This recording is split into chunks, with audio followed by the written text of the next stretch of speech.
Hace un momento hablamos de historias, ¿no? De historias y de lo maravilloso que es escuchar una buena historia. Y quisiera comenzar este sermón con una historia. Puede que la conozca, puede que no. Pero es la historia de dos hombres. Uno de estos hombres, un hombre que siempre mostró amor, mucho amor a él. Esta persona fue una persona que, a pesar de conocer su forma de ser, su forma incluso a veces hasta descarada, de mostrar cierta infidelidad a su persona, traicionándole, él le siguió amando. Siempre mostró, nunca dejó de mostrar afectos hacia él, a pesar de conocer cada una de sus debilidades. Y pasando el tiempo, la otra persona era una persona siempre centrada en sí mismo, siempre lo fue. Incluso cuando veía a su amigo, al que consideraba uno de sus amigos más cercanos, lo veía en cuestiones de beneficios. ¿Qué provecho yo saco de esta amistad? ¿Qué provecho yo saco de esta relación que tengo con esta persona? Este hombre, según sus expectativas, fue decepcionado y se dio cuenta que esa persona que consideraba como su boleto para la gloria y la exaltación propia, aparentemente había fracasado. Al darse cuenta de esto, no dudó en traicionarle. No dudó, aunque se escucha la palabra bastante grosera y bastante fuerte, en venderlo. Este fue a sus enemigos y les dijo: ¿cuánto me podrían dar por él? Recibo cualquier beneficio. Y este hombre, de forma descarada, acercándose a su gran amigo, lo entrega a sus enemigos. Luego de haber hecho tal cosa, por un momento se dio cuenta de lo grave que había hecho. ¿Y sabes qué hizo ese hombre?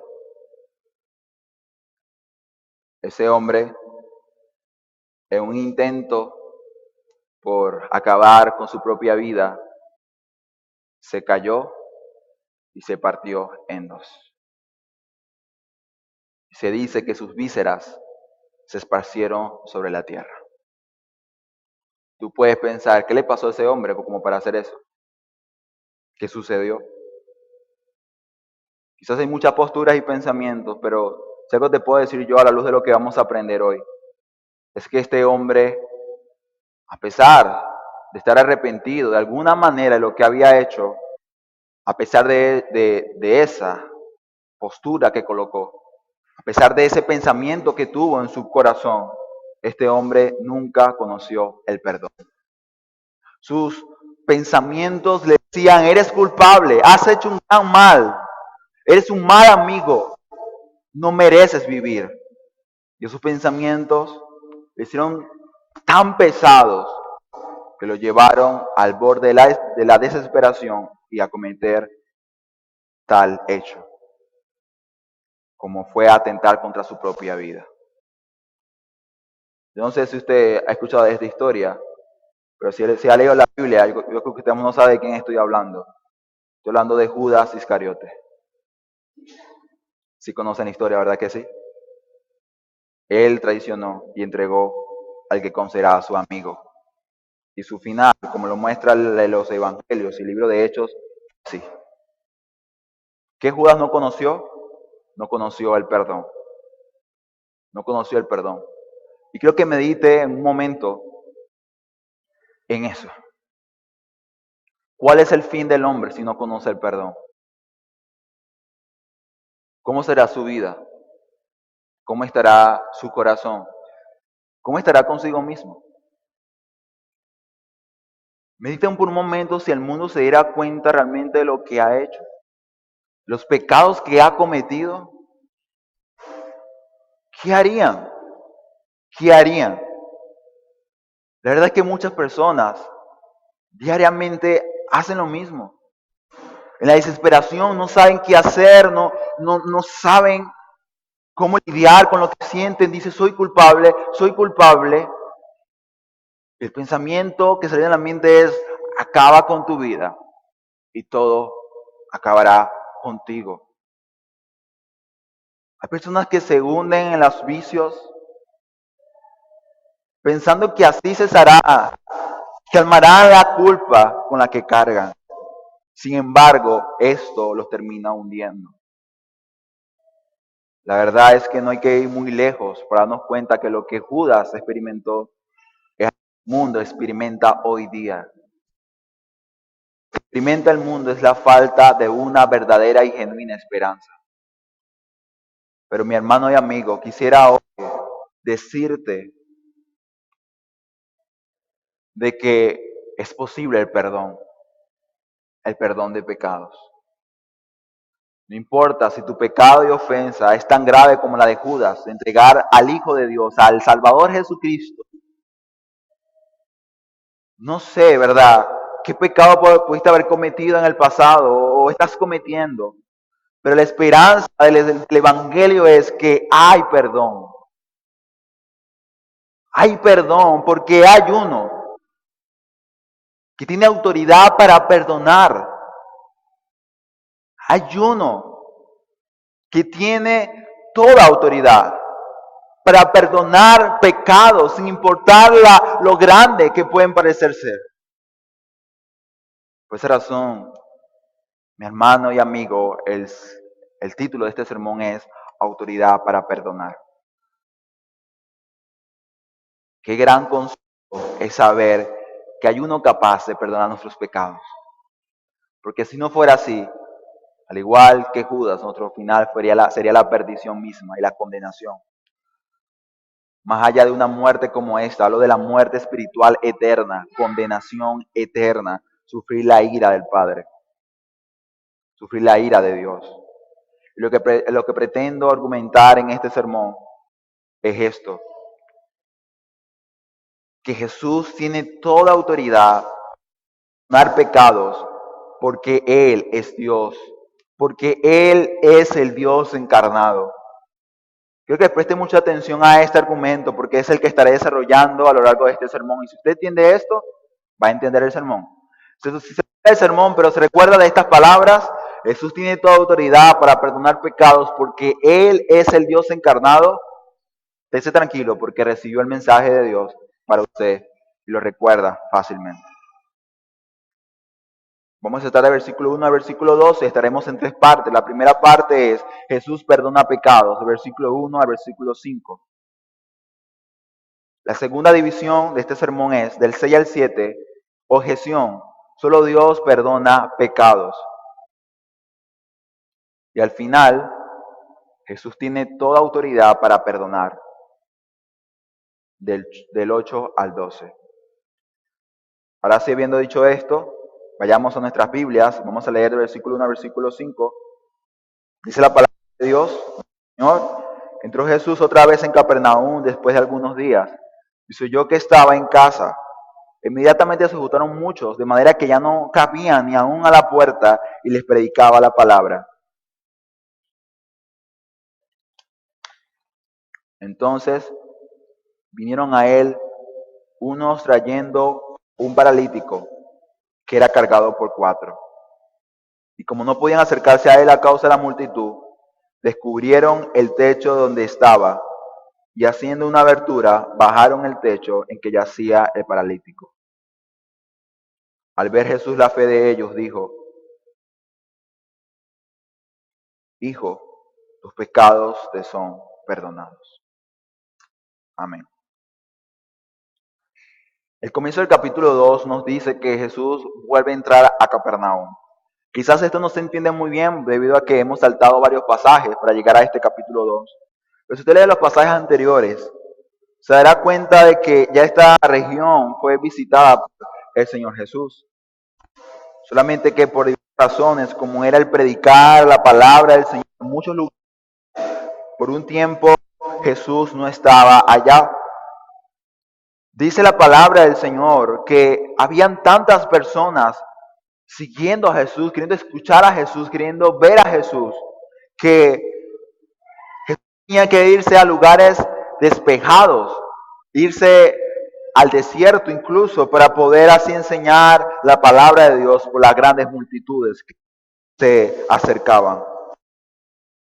Y cuando vamos a este pasaje, lo que estamos dando cuenta, estamos viendo, es la verdad de que Jesús decide volver a Capernaum y vuelve,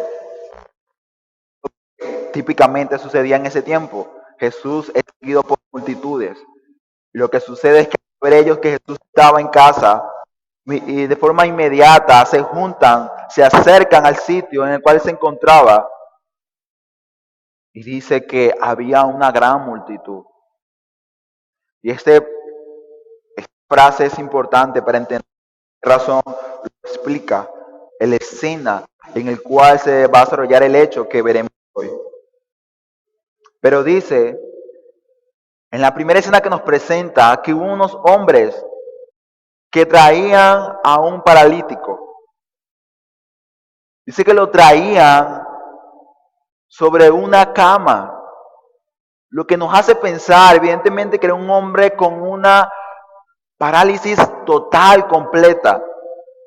Este hombre no se podía mover para nada, pero tenía unos amigos. Este hombre tenía unos amigos que se preocupan por él y dicen, tenemos que llevarte a Jesús, porque creemos que Jesús puede sanarte. Y dice que no podían acercarse a él, no lo podían hacer. El Evangelio de Lucas, capítulo 5, nos dice que estos hombres trataron de muchas maneras entrar a la casa y no lo lograron. Ponte la situación de ellos, quizás tú hubiese dicho, no, ¿qué va? Mira, lo intentamos pero no se pudo. Hay mucha gente. No, estos hombres no hacen esto. Estos hombres, dice la palabra del Señor, que van al techo, al tejado, y comienzan a escarbar el techo para así descender, bajar a su amigo paralítico para que Jesús lo sane. Estos techos no eran solamente hechos de hojas, no, realmente había un suelo, había barro seco ahí.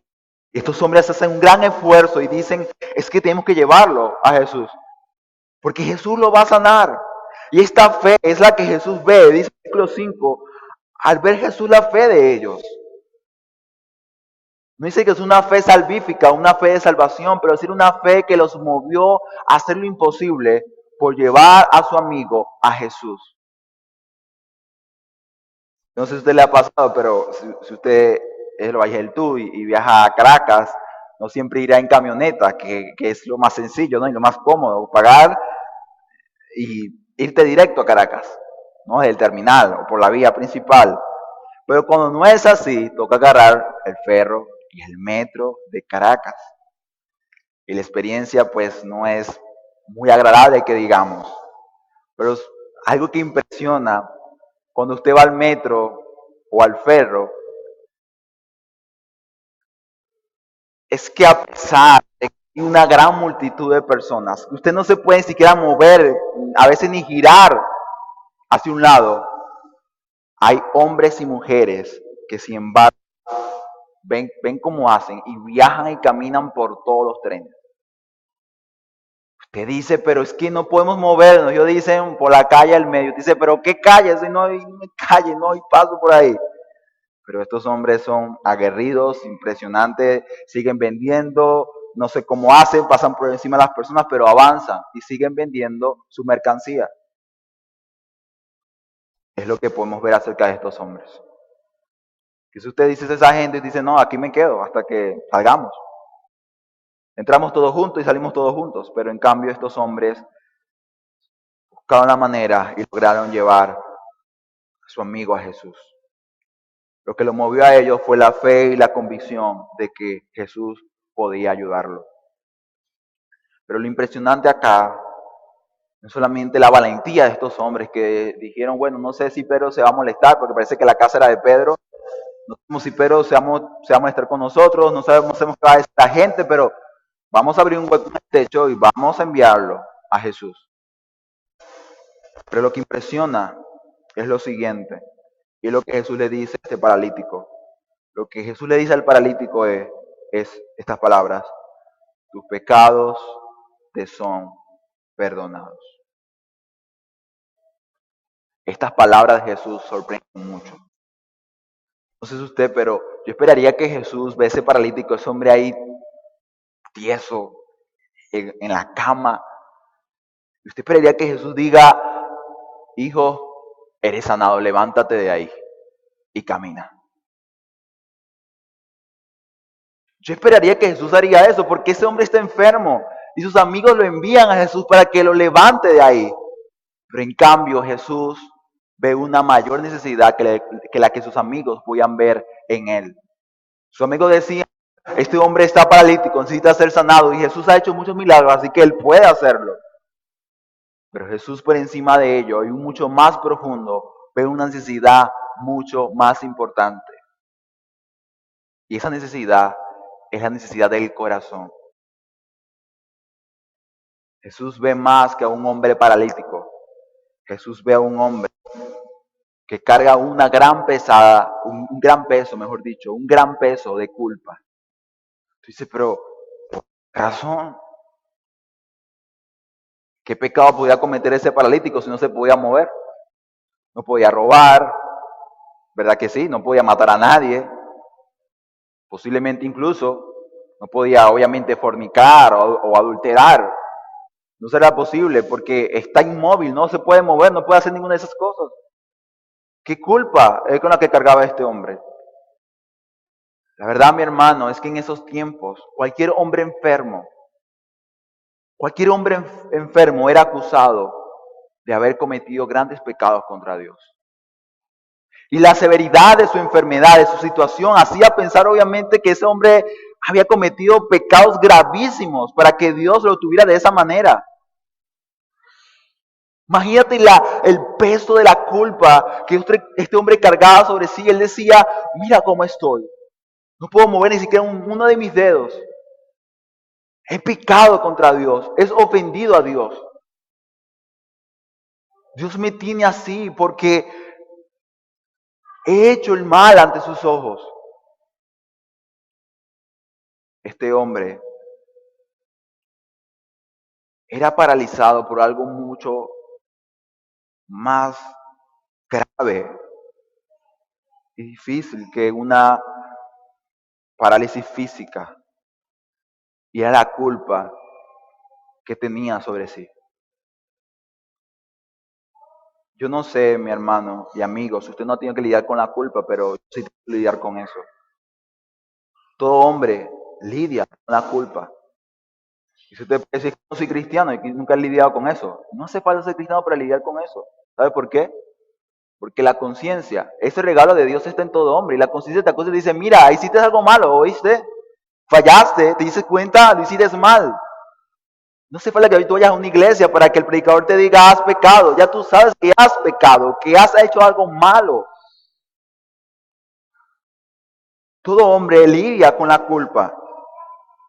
Y Jesús ve esa gran necesidad, la necesidad del corazón de este hombre, y le dice estas palabras: tus pecados te son perdonados. Lo primero que vemos en este pasaje es que Jesús perdona pecados.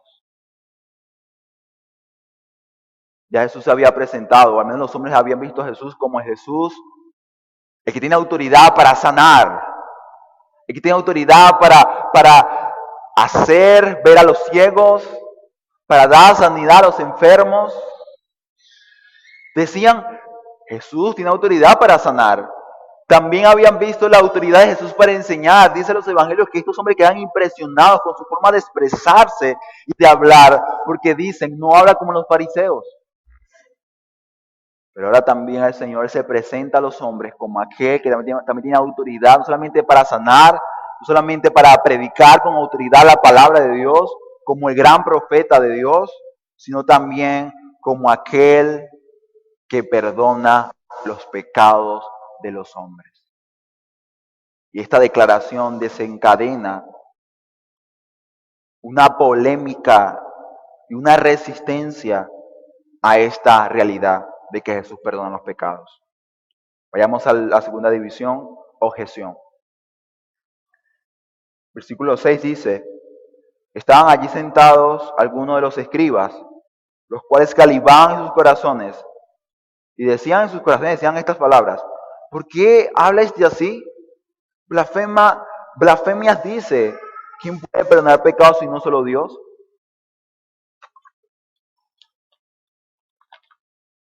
Dice el 6 y el 7 que habían ahí escribas. Otros evangelios dicen que habían escribas y fariseos. Conclusión: habían religiosos de ese tiempo en ese lugar. Estos hombres conocían muy bien la ley de Dios, conocían la Torá de arriba abajo, de abajo arriba, se conocían muy bien las sagradas escrituras del Antiguo Testamento. Y ellos dicen: oh, ¿qué ha hecho Jesús? Estos hombres conocen las escrituras y dicen: solamente Dios puede perdonar pecados. La gestión de estos hombres y lo que genera un conflicto en la escena es que solamente Dios tiene la autoridad para perdonar pecados. Y sabes algo, mi hermano y amigo, eso es cierto. Solamente Dios puede perdonar los pecados. Solamente Él tiene la autoridad para hacerlo. Solamente Él la tiene. Pero estos hombres dicen: hecho una blasfemia. Has dicho una blasfemia. ¿Pero qué Jesús blasfema? Porque Jesús, a los ojos de estos hombres, no era Dios. Era un maestro. Un hombre simple, otro hombre más que decía cosas impresionantes y hacía milagros. Solamente eso. Solamente eso. Pero para ellos Jesús no era Dios. Y date cuenta, mi hermano, que la enseñanza principal de este evangelio precisamente es ese. Que Jesús es el Hijo de Dios. Que Jesús es Dios. Y lo que nos enseña este pasaje en esta segunda división es que solamente aquellos hombres que no creen que Jesús es Dios van a resistir, no van a creer que Jesús puede perdonar los pecados. Por lo que, además de saber que Jesús perdona pecados, debe creer que realmente Él lo hace. Que Jesús tiene autoridad para perdonar los pecados. Para ser perdonado, mi hermano y amigo, debes creer que Jesús es Dios. La objeción de ellos era que Jesús no es Dios. Y como Jesús no es Dios, entonces Él no puede perdonar pecados. Muchos hombres y mujeres dicen: yo creo en Dios, claro que sí. Dios está conmigo, para arriba, para abajo. Yo creo en Dios, Dios me guarda, Dios me sostiene, Dios me dio familia, Dios me da un trabajo. Pero te pregunto, ¿y qué de Jesús? ¿Quién crees tú que es Jesús? ¿Sabes algo, mi amigo? Eso es muy importante. Porque lo que va a determinar tu vida eterna o tu condenación y perdición eterna va a ser precisamente eso. ¿Qué crees acerca de Jesús? ¿Crees que Jesús es Dios? Hay indicio de vida eterna. ¿No crees que Jesús es el Hijo de Dios, el Dios encarnado? Hay indicio de muerte y condenación eterna. Esa es la realidad. ¿Y sabes por qué? Porque si no crees que Jesús es Dios, igual que estos hombres van a decir: pero qué blasfemia. En otras palabras, tú vas a decir: pero qué loco está esta gente, ¿no? Míralos acá tempranito en la iglesia, escuchando un sermón, podrían estar en su casa durmiendo, descansando. Podrían estar enfocados más en trabajar, generar más dinero, porque eso es lo que hace falta hoy día: dinero, posesiones, comodidades, plata. La verdad es que podemos parecer locos, pero es porque no crees. El elemento de la fe no está en ti.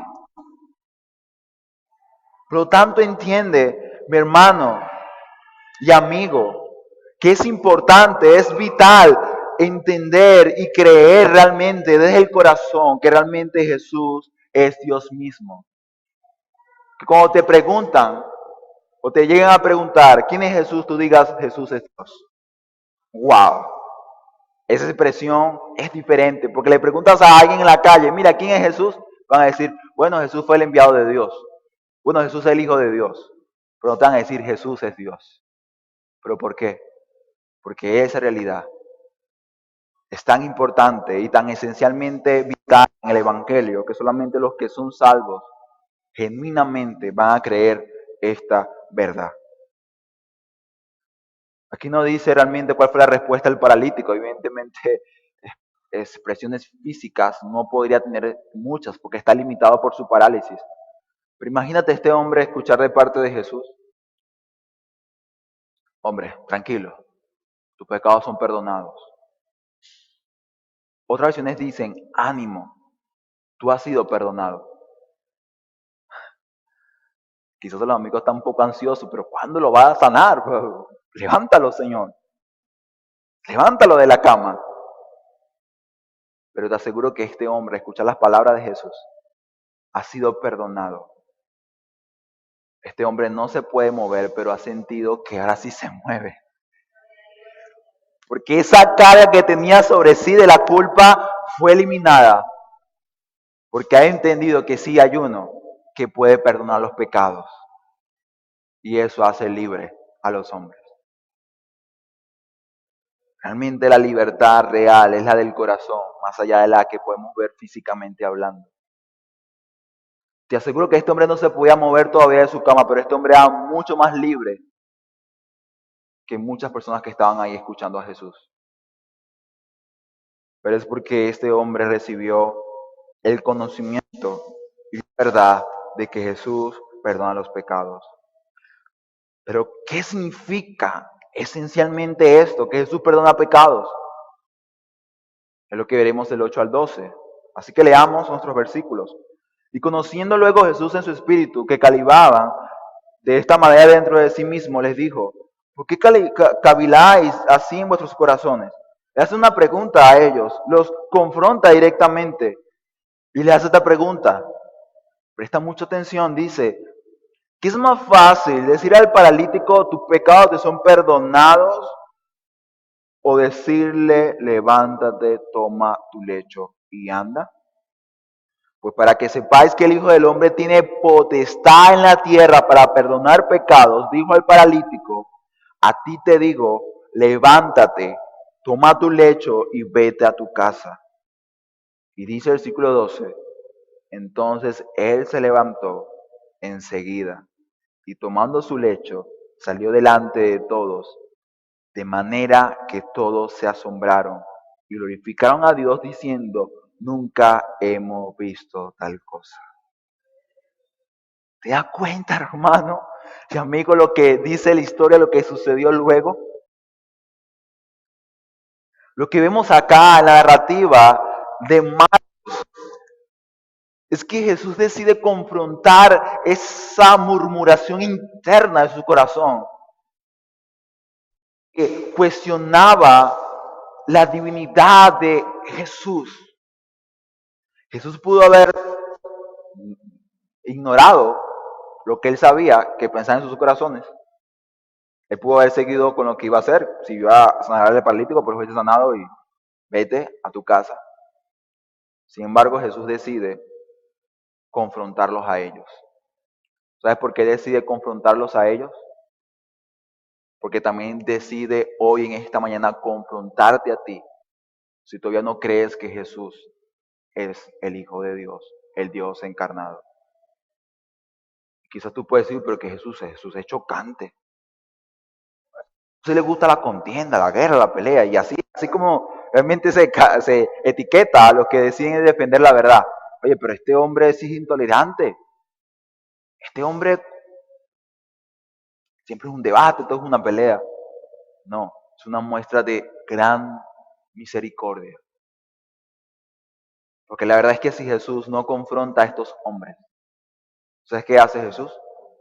Los deja en el error y la mentira, que al final les llevaría la perdición y condenación eterna.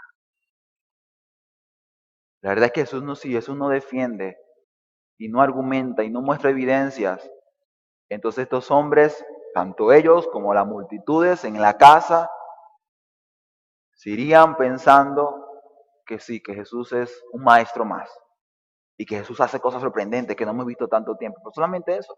Jesús solamente es eso. No, Jesús es más que eso. Sí, Jesús fue un hombre que cambió la historia, pero Jesús es más que eso. Jesús es más que antes y después de Cristo. Jesús es más que una clase de historia contemporánea, de historia universal. Jesús es más que eso. Jesús es más que un amigo y un hombre que aparentemente da lo que tú le pides y promete enriquecerte. No, Jesús es más que eso. ¿Sabes qué es Jesús? Jesús, ¿quién es? Jesús es el que tiene toda y absoluta autoridad para perdonar tus pecados. Y no sabes qué grande verdad la que estamos diciendo y estamos entendiendo en esta mañana. Hasta que conoces y entiendes verdaderamente qué pasa con un hombre que no ha sido perdonado. Y lo que Jesús hace es, conociendo sus pensamientos, dice, o les pregunta, evidentemente, porque Jesús está cuestionando su posición. Les dice, ok, ustedes dicen que soy un blasfemo, estoy blasfemando. Le hace una pregunta, ok, le hace una pregunta a ustedes. ¿Qué es más fácil? ¿No? ¿Qué es más fácil? ¿Decirle al paralítico tus pecados te son perdonados o decirle levántate, toma tu lecho y anda? Te hago una pregunta, mi hermano y amigo, es la misma. ¿Qué crees que ese ha sido más fácil? ¿O qué es más fácil? ¿Decirle al paralítico tus pecados son perdonados o decirle a ese paralítico levántate y anda? Creo que usted, pues que yo va a decir, fácilmente va a decir, más fácil es decirle tus pecados te son perdonados. Porque la verdad es que eso lo podía emular cualquier persona. Pero decirle al paralítico, levántate y que se levante, no lo hace cualquiera, ¿verdad que no? Así que ellos dicen, pues evidentemente decirle lo que acabas de decir, porque es un blasfemo, es un mentiroso. Se te hizo sencillo, te hizo fácil decirle tal cosa a ese hombre y engañarlo, mentirle de tal manera, si tú no puedes hacer eso. Es lo que ellos decían en sus corazones. No hay una respuesta obviamente aquí verbal, pero ellos decían, claro que es más fácil decir una mentira como esa. Jesús dice, ok, pues mira lo que voy a hacer. Para que vean, para que entiendan. Mira el propósito del milagro. Es que ellos entiendan que el Hijo del Hombre tiene potestad en la tierra, aquí en la tierra, en el ahora, en el presente. ¿Para qué? Para perdonar pecados. Hermano, aquí el centro es el perdón de pecados. El centro acá es que Jesús perdona pecados. Y lo que hace es hacer un milagro con un fin y un propósito. Y es afirmar con evidencias, es mostrar a los hombres que realmente Él tiene la autoridad para hacer lo que acabo de hacer hace un poco, hace unos momentos, y es perdonar pecados.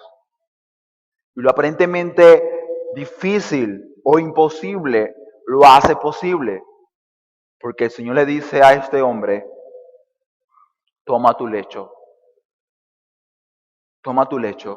vamos, levántate y vete a tu casa. Y dice el versículo 12, se levantó enseguida. Este hombre, que evidentemente estaba inmóvil, con la sola palabra de Dios, dice, se levanta y se va por la puerta. Wow, ¿qué sucedió hace un momento? ¿Qué está sucediendo? Dice la palabra que se quedaron asombrados y glorificaban a Dios y decían, gloria a Dios, qué gran cosa estamos viendo en este momento. Estaban sorprendidos y dice, nunca hemos visto tal cosa. Nunca hemos visto tales milagros, tales prodigios. Te pregunto, mi hermano, ¿cuándo fue la última vez que estuviste a otro hombre decirle a otro hombre, mira, ya ahora, eres sanado? Y, fue sanado. ¿Cuándo fue la última vez que viste eso? Que un hombre con tanta autoridad dijera, mira, no puedes caminar, bueno, levántate y comienza a andar. ¿Cuándo fue la última vez que viste eso? Seguro que no lo has visto. Y estos hombres tampoco habían visto tales cosas desde hace mucho tiempo. Y cuando ven eso, se quedan con la boca abierta. Y la pregunta que quisiera hacerte, mi hermano y amigo, es, ¿tú estás maravillado? ¿Estás sorprendido? ¿Estás asombrado? Ahora te hago otra pregunta. ¿De qué estás asombrado? ¿Qué es lo que te sorprende? ¿Qué te deja con la boca abierta? Estos hombres quizás estaban así, alegres, contentos, porque a un hombre que era inmóvil, que tuvieron que cargarlo 4 personas para poder llevarlo a Jesús. O sea, no se podía mover para nada, ni con un bastón, nada. Tenían que cargarlo personas para poder moverlo de un lugar a otro. Y ahora sale caminando, cargando él ahora su cama. Eso es impresionante. Eso es maravilloso. Y estos hombres decían, pero ¿qué estamos viendo con nuestros propios ojos? No nos contaron, no fue que alguien me dijo, yo lo estoy viendo con mis ojos. Eso es lo que los maravillaba a ellos. De seguro la mayoría pensaba eso. Pero lo que yo espero, mi hermano, es que lo que te lleve aquí, o que te lleve a ti a estar maravillado, asombrado, sorprendido, es que Jesús perdona pecados. ¿Sabes por qué? Eso debería maravillarte y sorprenderte. Porque sí es cierto, es más fácil decirle a ese hombre, tus pecados te son perdonados, que decirle párate de esa cama. Pero la verdad es que lo que parece fácil es lo más difícil realmente. Es lo más difícil. ¿Sabes por qué? Ve a tu Biblia, si lees la Biblia, revísala. Y busca ahora, ¿cuándo fue la última vez que un hombre le dice a otro hombre, te perdono tus pecados? ¿Lo va a conseguir? No lo va a conseguir. ¿Sabe por qué no lo va a conseguir? A un hombre perdonando a otro hombre. Hablando del perdón de arriba. ¿Sabe por qué no lo va a conseguir? Porque solamente Dios perdona pecados. Y sí es cierto, tenían razón, claro que sí la tenían. En decir que solamente Dios perdona pecados. Es cierto, es verdad. Es verdad.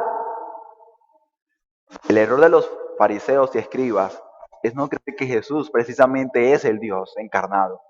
Que es Dios mismo ahí frente a sus ojos. Así que sí, mi hermano. Lo aparentemente fácil es lo más difícil. Porque solamente Dios tiene autoridad para perdonar los pecados. Y aquí Jesús, el Dios encarnado, pues siendo Dios, tiene toda autoridad para perdonarte. No sé qué pecados habrás cometido, mi hermano o amigo, pero acá Jesús se presenta y te dice, ánimo, hijo mío, tus pecados son perdonados. Pero ¿qué es el perdón? ¿Y cómo se logra el perdón? Si entendemos esto, va a entender por qué razón lo aparentemente fácil es realmente difícil. Según la palabra el perdón, se trata de que el castigo judicial, legal, que te mereces por una falla o una falta, sea removida de ti, sea apartada de ti. Cuando hablamos de que Dios perdona pecados, quizás una cuestión que nos puede llegar a pensar y decir, pero ¿cómo esto es posible? Es el hecho de que Dios es santo y es justo. Si usted sufre el daño de algún hombre, ¿usted qué esperaría? Que ese hombre reciba justicia, que sea castigado.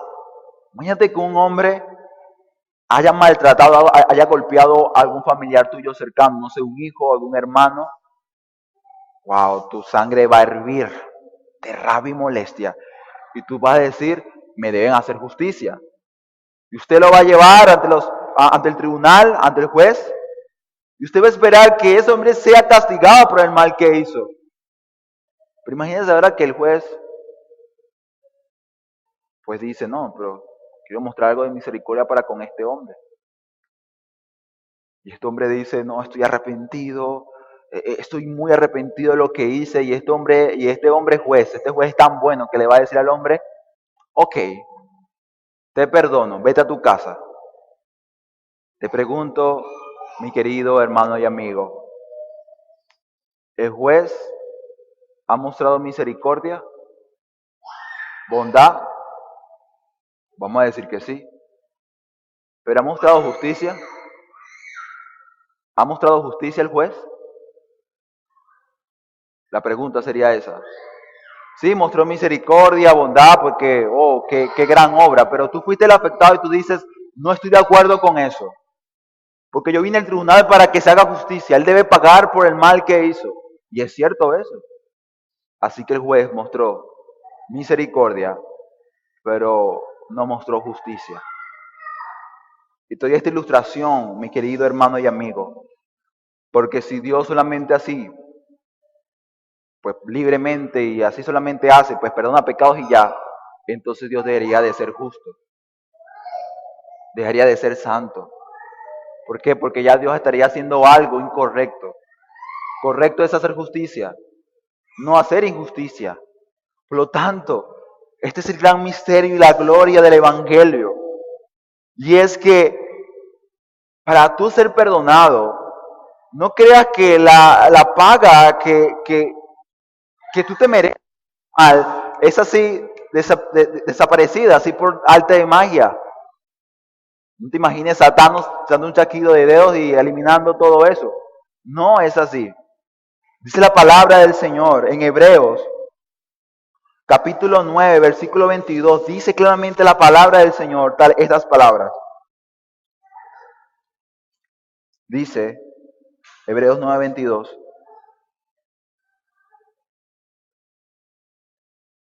Y casi todo es purificado según la ley, con sangre. Y mira lo que dice, final del versículo 22. Y sin derramamiento de sangre no se hace ¿qué? Remisión. Lo que dice el escritor de Hebreos es que si no hay derramamiento de sangre, no hay remisión, o sea, no hay perdón de pecados. ¿Pero por qué? Porque la sangre debe ser derramada. El Señor Dios siempre demanda sangre. Por esa razón los hebreos, los judíos, se les fue demandativo, necesario siempre sacrificar corderos. ¿Pero por qué? Por sus pecados. Recuerda, Dios es bueno, sí, misericordioso, sí, pero también es justo. Y Él demandaba regularmente, constantemente, el derramamiento de sangre. Ahora tú dirás, ¿por qué esto es importante en cuanto al perdón? Eso es muy importante. Porque para tú ser perdonado, para yo ser perdonado de mis pecados, hace falta que alguien derrame su sangre. Hace falta sangre. Pero no cualquier sangre. Porque sabes, tus ofendas al Señor, mis ofensas a Dios, tienen un precio incalculable. Tienen unas consecuencias cósmicas.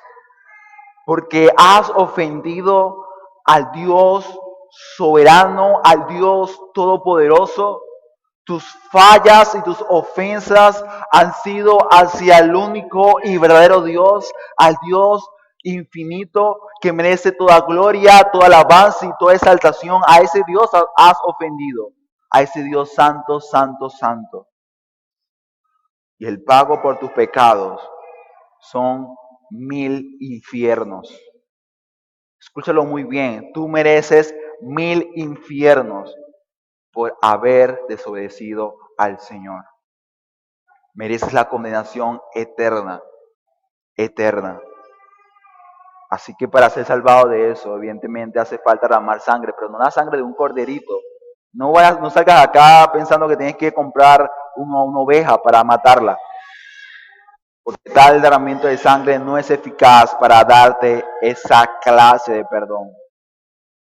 La sangre que es derramada es la que nos dice Mateo capítulo 26. Y date cuenta que esto es lo que posibilita, o sea, esta es la posibilidad de la salvación y el perdón de pecados realmente. Jesús mismo dice a sus discípulos, Mateo 26, versículo 28, dice, y tomando la copa, y habiendo dado gracias, les dio diciendo, bebed de ella todos. ¿Por qué razón? Lo dice. Porque esto es mi sangre del nuevo pacto. Esta es mi sangre del nuevo pacto,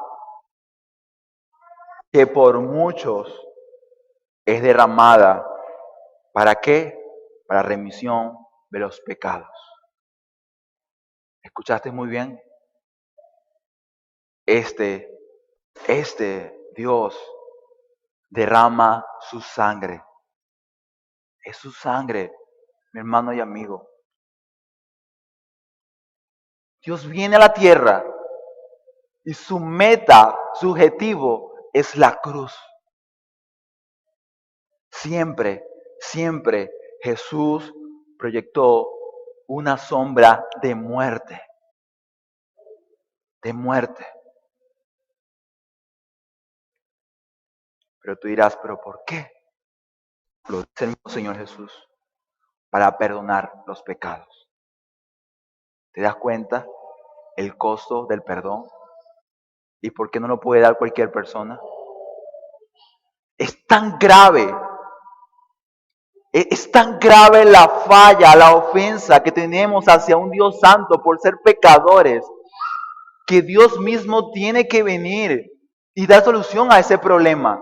Y la solución es entregarse a sí mismo, para que esa sangre que eficazmente puede dar la posibilidad del perdón sea la sangre de su propio Hijo. Por eso el argumento fue, Jesús tiene toda autoridad para perdonar pecados porque Él es el Dios que encarnado. Sí, es Dios, pero sí, también es un hombre. Porque tenía que ser un hombre para que en el lugar del hombre derramar su sangre para que tú seas perdonado hoy. Para que tú tengas la oportunidad hoy de decir, ya no hay condenación para mí. Para que tengas hoy la oportunidad, igual que el paralítico, de moverte libremente en la salvación que Dios, por medio de Cristo, puede dar a tu vida y a mi vida. Hacía falta que Él muriera en la cruz. Hacía falta de que Dios mismo, escucha muy bien, Dios mismo muriera por ti en la cruz. Y esto es lo más sorprendente que puede haber. Mira el mundo, mira a tu alrededor, ve las maravillas de Dios. Sorpréndete. Ve el cielo, ve el paisaje, ve las plantas, ve al que tiene sentado a tu lado, velo a él. Lo puedes hacer, gira tu rostro y ve el que tienes al lado. Y te pregunto, ¿qué estás viendo? ¿Qué estás viendo? Dirá, bueno, estoy viendo a un niño, estoy viendo a una anciana, a un joven. Yo te diré, ¿qué estás viendo? Estás viendo la gloria de Dios. ¿Sabes por qué? Porque ese que está a tu lado es la más grande muestra de Dios en la creación. Quizás tú no puedes ir, no sé, al Orinoco, al Salto Ángel y lanzarte por allá en paracaídas o pasar un helicóptero. Pero la más grande muestra de la gloria de Dios es el hombre mismo. Porque dice Génesis que fue creado a la imagen y semejanza de Él. Ahora te pregunto, mi hermano, ¿no te sorprendería el hecho de que alguien tan glorioso y poderoso haya venido a la tierra, que haya tomado forma de hombre, así como nosotros, está acá dentro de nosotros. Y que en vez de ir y sentarse en un trono, fue a una cruz para ser clavado en ella y para ser la más humillante muerte. ¿No te parece sorprendente eso? Estamos hablando de Dios, es Dios. El Dios que hizo cielo y tierra, el Dios que ha hecho todas las cosas que tú dices, wow, cuán grande es la obra de Dios. Y te sorprende. Pero si no te sorprende el hecho de que Jesús se haya encarnado y haya muerto, o sea, Dios se encarnó, haya muerto por ti, entonces realmente estamos ciegos y somos realmente insensibles. Y nuestros corazones están como piedras. Están como piedras. Si no entiendes, no comprendes esto, es lamentable, pero no vas a experimentar el perdón de Dios. No lo vas a conocer. Y vas a seguir viviendo cargando con tus propios pecados. Y creyendo que por meterte en la droga, meterte en el licor, meterte en la fiesta, en la rumba, el bochinche, que meterte en relaciones con personas del sexo contrario, creyendo que deleitándote en tus placeres naturales, carnales, todo será solventado y todo será solucionado. Es triste, pero tu final es muy claro. Y es que al no ser perdonado, tus pecados están sobre ti y por ello serás juzgado en aquel día ante el Señor.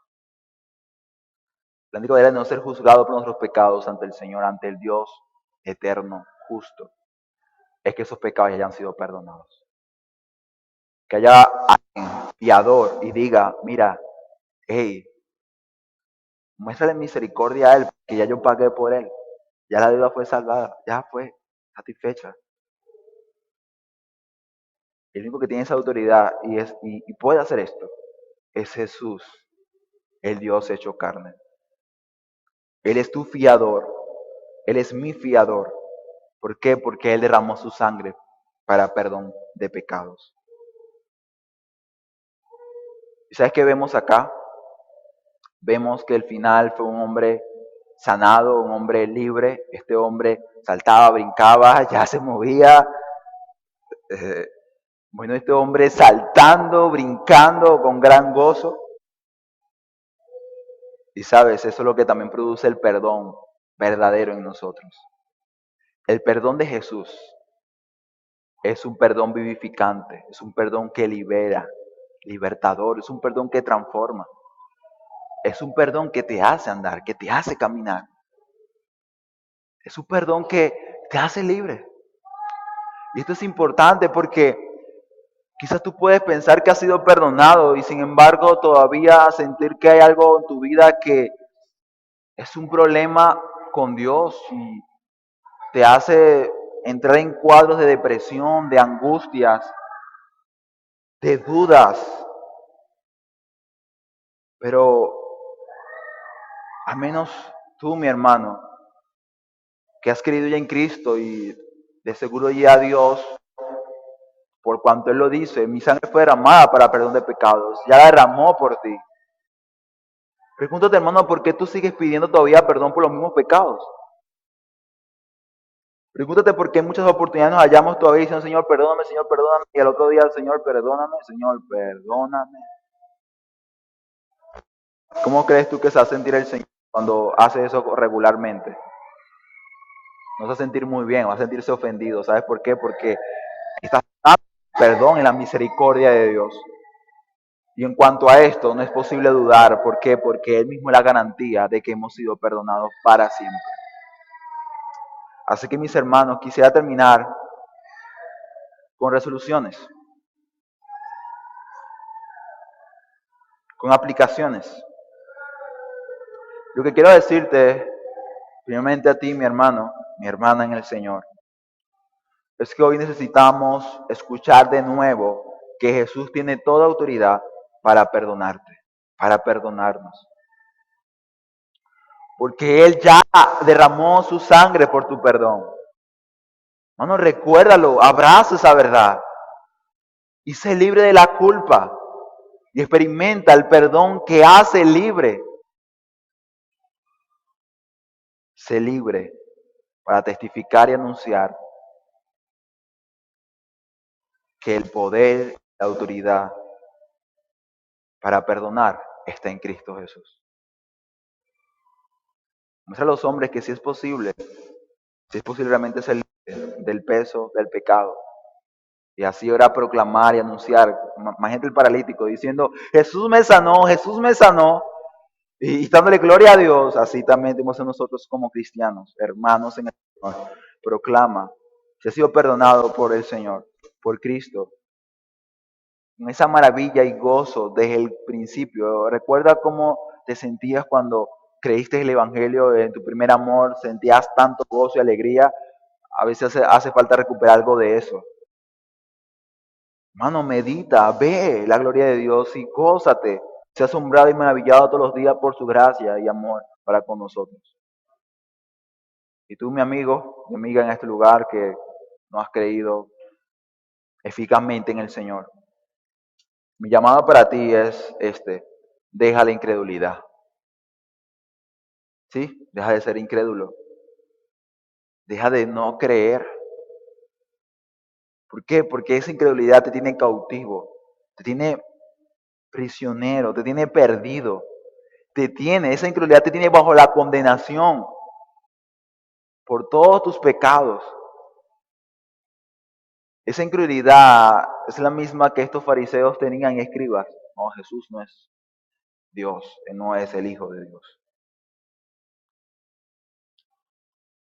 Cambia eso por el poder del Espíritu Santo y cree que Jesús es Dios. Cree, confiesa y di, Jesús tiene toda autoridad para perdonarme y ser libre. Experimenta la libertad que solamente Cristo puede darte. Porque solamente Él puede perdonar pecados. Y incluso también se da una aplicación a los niños acá presentes. ¿Sabes algo, niño o niña en este lugar? No importa cuán desobediente haya sido durante esta semana. No sé, quizás fuiste muy desobediente, fuiste muy rebelde, algo hiciste que molestaste a tus padres, alguna desobediencia hayas cometido. Pero Jesús te dice, cree en mí, yo fui a la cruz. Jesús te dice, mira, yo morí por ti con el fin de darte el perdón. Y sabes, cuando Jesús perdona pecado, lo que Jesús hace es arrojar tus pecados muy lejos, los arroja a la basura. La basura se embolsa y se lleva lejos, no se queda en la casa, ¿verdad que no? ¿Por qué es basura? Es lo que Jesús hace con tus pecados cuando crees en Él. Tus pecados los lleva muy lejos, lo envía tan lejos para que no seas condenado por ellos y ahora vengas a ser un hijo de Dios.